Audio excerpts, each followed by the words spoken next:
السلام علیکم ورحمۃ اللہ وبرکاتہ۔ کتاب نصاب التجوید، سبق نمبر 22، صفحات 73، 74 اور 75، 73 to 75۔ آپ دیکھ رہے ہیں P A T F Islamic info YouTube channel. مزید اسلامک ویڈیوز کے لیے ہمارا چینل سبسکرائب کریں۔ اجتماع ساکنین یعنی دو ساکنوں کا جمع ہونا۔ قرآن مجید میں بہت سے مقامات پر دو ساکن جمع ہو جاتے ہیں، جس کی وجہ سے ان کو پڑھنے میں ثقل پیدا ہوتا ہے، یعنی مشکل پیدا ہوتی ہے۔ لہذا قراء حضرات نے اس ثقل کو دور کرنے کے لیے کچھ قوانین وضع کیے ہیں۔ ایک کلمہ میں یا دو کلموں میں دو ساکنوں کا جمع ہونا اجتماع ساکنین کہلاتا ہے۔ اجتماع ساکنین کی دو اقسام ہیں۔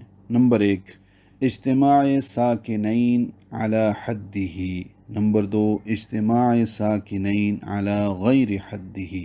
نمبر 1، اجتماع ساکنین علی حدہ یعنی دو ساکنوں کا ایک ہی کلمہ میں جمع ہونا۔ اس کی مندرجہ ذیل 3 صورتیں ہیں۔ بعض دوسری کتابوں میں اجتماع ساکنین علی حدہ کی صرف ایک ہی حالت بیان کی گئی ہے، اور اس میں مثالیں اور الفاظ اکٹھے کر دیے ہیں، اور وہ یہ ہے کہ دو ساکن ایک کلمہ میں جمع ہوں، پہلا مدہ ہو یا حرف لین، لیکن دوسرے ساکن کا سکون اصلی ہو، جیسے نون، قوف، دابہ وغیرہ۔ نمبر 1، دو ساکن ایک کلمہ میں اس طرح جمع ہوں کہ پہلا ساکن حرف مدہ اور دوسرا ساکن سکون اصلی ہو، تو اسے دراز کر کے پڑھیں گے، مثلا دابہ۔ اب یہاں پہ یاد ہونا چاہیے کہ الف مدہ کے بعد مد اصلی الف مدہ، حرف مدہ ہے الف، اس کے بعد با پر تشدید آئی ہے، اور یہ آپ کو یاد ہونا چاہیے کہ تشدید والا حرف دراصل 2 مرتبہ پڑھا جاتا ہے۔ پہلے وہ ساکن ہوتا ہے اور اس کے بعد دوبارہ وہ حرف آتا ہے، تو دونوں کو اکٹھا کر کے اس کے اوپر تشدید لگا دی جاتی ہے، تو اس وجہ سے یہ سکون اصلی ہے اور ایک ہی کلمہ میں ہے، اس لیے یہاں پہ اجتماع ساکنین علی حدہ ہو رہا ہے۔ نمبر 2، دو ساکنوں کا ایک کلمہ میں اس طرح جمع ہونا کہ پہلا ساکن حرف مدہ اور دوسرا ساکن سکون عارضی ہو، تو پہلے ساکن کو دراز کر کے پڑھیں گے، مثلا یعلمون، تعلمون، العالمین، یعنی مد عارض للسکون یا مد وقفی جہاں بنے گی وہاں پہ اجتماع ساکنین علی حدہ ہوگا۔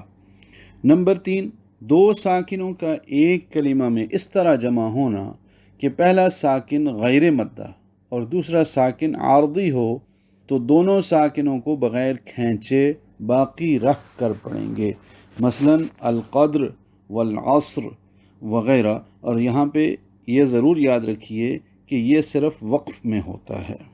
نمبر 2، اجتماع ساکنین علی غیر حدہ یعنی دو ساکنوں کا الگ الگ کلموں میں جمع ہونا۔ اس کے مندرجہ ذیل 4 قاعدے ہیں، یا یوں سمجھ لیجیے کہ اس کی 4 صورتیں بنتی ہیں۔ نمبر 1، حذف کرنا، اسے ساقط بھی کہتے ہیں، ساقط کا معنی ہے گرانا۔ نمبر 2، ضمہ دینا، یعنی پیش لگا کے ملانا۔ نمبر 3، فتحہ دینا۔ نمبر 4، کسرہ دینا۔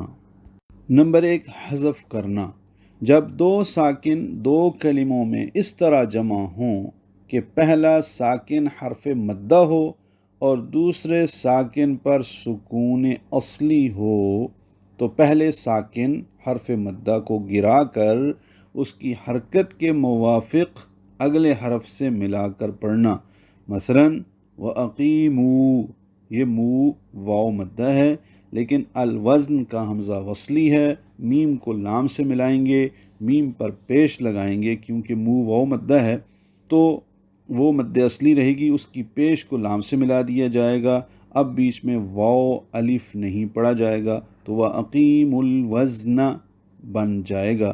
اصل میں یہ وَأَقِیمُ اور الوزن تھا۔ اسی طرح فی الارض اصل میں فی اور الارض تھا، فی الارض ہو جائے گا۔ حذف کرنے کو ساقط کرنا بھی کہتے ہیں۔ ساقط کا معنی ہوتا ہے گرانا۔ اگر دو ساکن دو کلموں میں اس طرح جمع ہوں کہ پہلا ساکن حروف مدہ میں سے ہو تو اسے گرا کر پڑھیں گے۔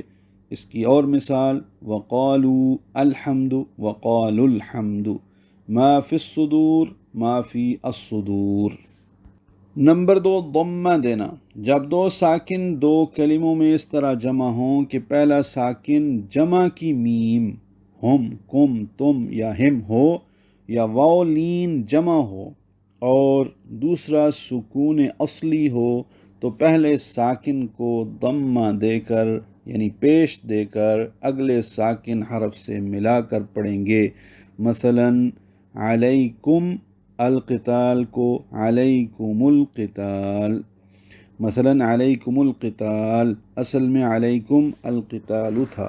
ورأوا العذاب اصل میں ورأوا العذاب تھا۔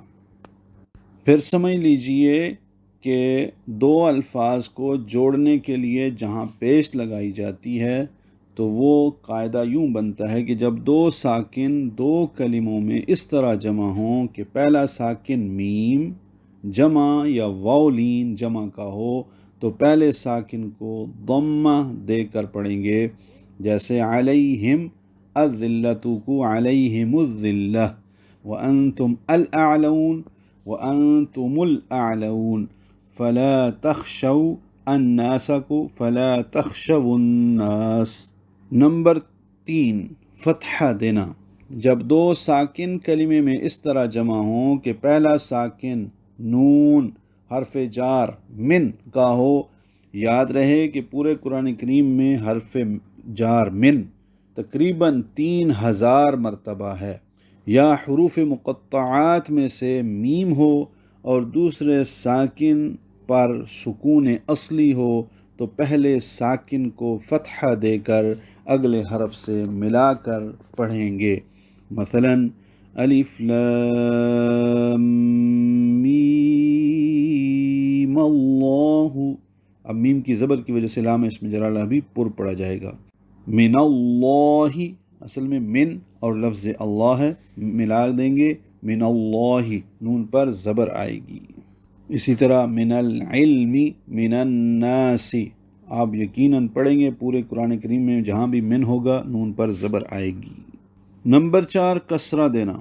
جب دو ساکن دو کلموں میں اس طرح جمع ہوں کہ پہلا ساکن نہ حرف مدہ ہو، نہ جمع کی میم ہو، نہ واو لین ہو، جمع اور نہ نون من حرف جار کا ہو، یعنی مدرجہ بالا جو 3 قواعد بتائیں ان سے ہٹ کرو، اور نہ ہی حروف مقطعات کی میم ہو، یعنی ان سب کے علاوہ کوئی دوسرا ساکن ہو تو اسے کسرہ دے کر اگلے حرف سے ملا کر پڑھیں گے۔ مثلا ام اللہ اصل میں ام اور لفظ اللہ تھا، ملا دیں گے ام اللہ، میم کے نیچے زیر آئے گی یعنی کسرہ ہوگا۔ اسی طرح لمن اور ارتضی، لمن ارتضی، اب نون کے نیچے زیر لگا کے را سے ملائیں گے، کیونکہ الساکن اذا حرک حرک بالکسر، یہ یاد رکھ لیجئے کہ جب ساکن کو حرکت دیتے ہیں اور اس سے آگے ملانا ہوتا ہے تو بالکسر یعنی زیر لگا کر اس کو ملایا جاتا ہے، یعنی اس کو زیر دی جاتی ہے۔ نون قطنی، جب تنوین کے بعد کوئی حرف ساکن آ جائے تو دو ساکن جمع ہونے کی وجہ سے تنوین کے پوشیدہ نون کو اگلے کلمے کے ساتھ کسرہ کے قانون کے مطابق، یعنی الساکن اذا حرک حرک بالکسر، جب ساکن کو حرکت دو تو کسرہ کی حرکت دو، اس لیے یہاں کسرہ کی حرکت دیتے ہیں، ہمیشہ زیر دیں گے۔ نوٹ: قرآن مجید میں علامت کے طور پر عموماً چھوٹا سا نون دیا ہوتا ہے، مثلا قدیر الذی، اب دیکھیں گے اس کی صورت کہ قدیر الذی لکھا ہوا ہوگا، ملا کر پڑھنے کی صورت میں قدیر الذی ہی ہوگا۔ مبین اقتلو، مبین نقتلو، ایک چھوٹا سا نون لکھا ہوگا، سورۃ یوسف میں ہے، اقتلو ملا کر پڑھنے کی صورت میں مبین نقتلو ہوگا۔ اسی طرح قل هو اللہ احد اللہ الصمد، ملا کر پڑھنے کی صورت قل هو اللہ احد اللہ الصمد بنتی ہے۔ ویل لکل ہمزۃ لمزۃ الذی، ہمزۃ لمزۃ الذی، شیبا السماء، شیبا السماء وغیرہ۔ سوالات، سبق نمبر 22، سوال نمبر 1، اجتماع ساکنین سے کیا مراد ہے اور قراء حضرات نے اس کے متعلق قوانین کیوں وضع کیے؟ نمبر 2، اجتماع ساکنین کی کتنی اقسام ہیں؟ سوال نمبر 3، اجتماع ساکنین علی حدہ سے کیا مراد ہے، اس کی کتنی اقسام یعنی صورتیں ہوں گی، مثال دے کر واضح کریں۔ سوال نمبر 4، اجتماع ساکنین علی غیر حدہ کیا ہے، اس کے کتنے قاعدے ہیں، ہر قاعدہ مع امثلہ بیان کریں۔